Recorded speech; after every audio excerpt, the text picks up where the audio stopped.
Kenapa kasus kematian terjadi pada lansia walaupun mereka sudah divaksin? Apakah vaksin ini berguna bagi mereka? Semua negara sedang berlomba-lomba memvaksinasi penduduknya. Pada 20 Oktober, 47,9% penduduk dunia ini sudah mendapatkan paling tidak satu kali vaksin. Menurut COVID-19 Vaksin Tracker, 4 negara telah mencapai lebih dari 80% full vaccination. 4 negara ini adalah United Arab Emirates, Portugal, Malta, dan Singapura. Tetapi mengapa kematian akibat COVID-19 terus meningkat, terutama pada lansia yang berusia 60 tahun ke atas? Dan hal ini terjadi di negara-negara yang tingkat vaksinasinya tinggi. Saya akan bahas masalah ini di video kali ini dan jangan kemana-mana.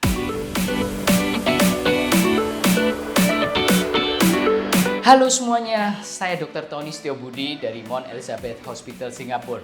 Sebelumnya, kalau kalian baru di channel ini, welcome to my channel. Jangan lupa subscribe, saya akan terus bagikan info-info kesehatan yang akurat, up to date, dan bisa dipercaya, dan yang mudah dimengerti oleh kalian semuanya.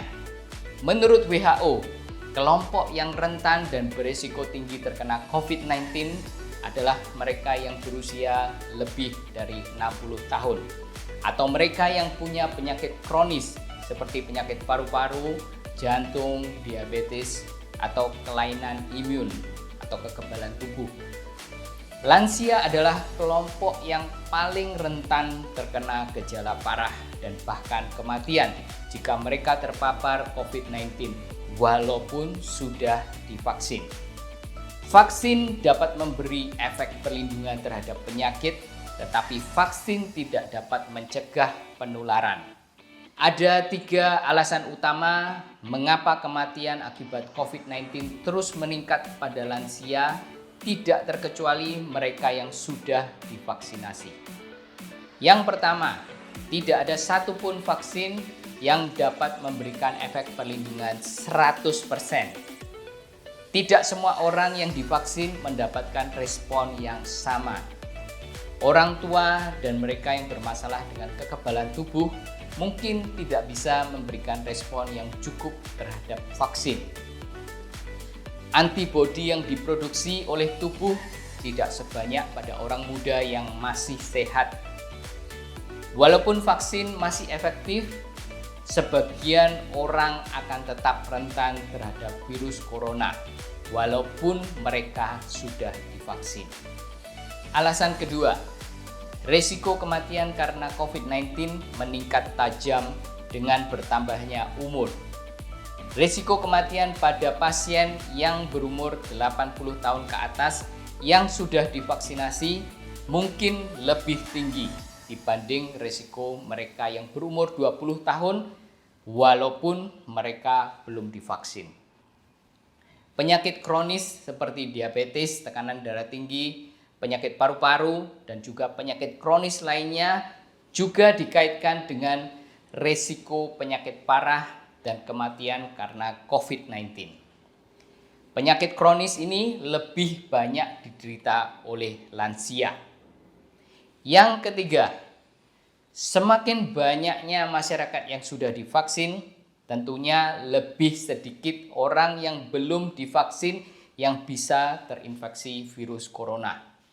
Tidak heran nanti kalau jumlah orang yang terinfeksi lebih banyak pada orang yang sudah divaksin dibanding dengan orang yang belum divaksin. Kementerian Kesehatan Indonesia meneliti efektivitas vaksin COVID-19 terhadap kelompok umur 60 tahun ke atas.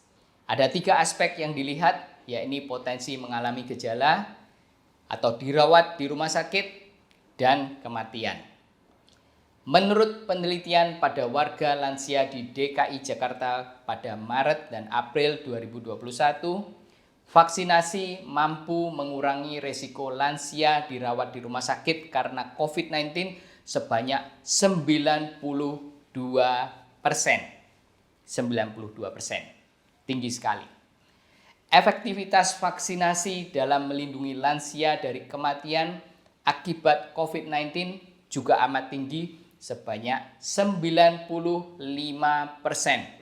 95% dapat melindungi dari kematian. Jadi vaksin dapat memberikan efek perlindungan yang besar pada masyarakat, terutama kelompok lansia yang sangat rentan. Data dari Public Health England juga menunjukkan efek perlindungan sebanyak 95%, 95% untuk lansia. Di Indonesia berdasarkan data per 8 September 2021, hanya 5,4 juta lansia telah mendapatkan paling tidak 1 dosis vaksin. Hanya sekitar 25% dari total sasaran, yaitu 21,5 juta orang. Realisasi vaksinasi dosis kedua baru mencapai 3,9 juta orang atau 18,1% dari target. Angka ini masih sangat kecil, yang berarti sebagian besar lansia belum mendapatkan vaksin. Menurut data di Singapura, overall 98,6% dari kasus COVID tidak bergejala atau bergejala ringan.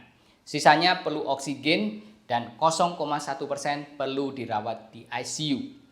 84% penduduk Singapura sudah fully vaccinated. 16% parsial atau belum divaksin sama sekali. Tetapi dari kasus yang memerlukan ICU dan yang meninggal, 2/3 ternyata belum divaksin penuh.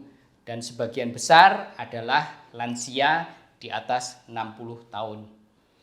Untuk kasus yang belum divaksin penuh, resiko ICU dan meninggal sekitar 25% jika pasien berumur 60 tahun ke atas. Meningkat menjadi 33% jika pasien berumur 70 tahun ke atas dan sampai 50% jika pasien berumur 80 tahun ke atas. Bagi lansia yang memerlukan oksigen, sekitar 20% akan memerlukan ICU atau meninggal. Kasus harian lansia yang sudah divaksin puncaknya mencapai 1.000 kasus per hari pada bulan Oktober. Dan jumlah ini sudah turun di bawah 300 kasus per hari. Jadi apabila kalian punya keluarga ataupun kenalan sahabat yang sudah berusia lanjut, kalian bisa ajak mereka untuk mendapatkan vaksin sesegera mungkin jika belum divaksin. Vaksin dapat mengurangi risiko rawat inap dan risiko kematian terutama pada lansia. Dan juga hindari atau kurangi aktivitas sosial terutama kalau kalian berumur 60 tahun ke atas walaupun kalian sudah divaksin. Mari kita bersama-sama saling melindungi satu sama lain. Berjuang untuk hidup bersama dengan COVID, kita pasti bisa. Semoga informasi ini berguna bagi kalian semuanya. Jangan lupa subscribe, like, komen, dan share video ini. Salam sehat, saya Dr. Tony Setiobudi, dan sampai jumpa di video berikutnya. Bye-bye.